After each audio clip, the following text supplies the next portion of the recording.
È scattata la riduzione delle accise sui carburanti e quindi del loro prezzo di vendita. Si tratta di un taglio di 30 centesimi e mezzo, IVA inclusa. Così i distributori hanno mostrato questa mattina i nuovi prezzi della benzina e gasolio. Faccio quasi 40 km al giorno.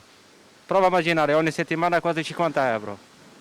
Quindi con questo taglio quanto più o meno, quanto risparmio potrà avere più o meno? Alla settimana o al mese? Al mese.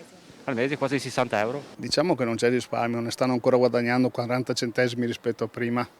Devono abbassare, devono tornare come prima perché il barile costa meno di quello che costava un anno fa. Soprattutto la mia benzina che ne consuma molto è un sollievo per tutti quanti. Ad oggi con queste cifre qua insomma abbiamo calmierato la cosa e quindi un po' meglio, però aspettiamo e vediamo cosa ne viene fuori perché l'incertezza è dietro l'angolo. Non sono però mancate le critiche delle associazioni di categoria, le quali lamentano che il decreto sia poco chiaro e alquanto deludente, nonostante nel lungo termine possa portare qualche giovamento.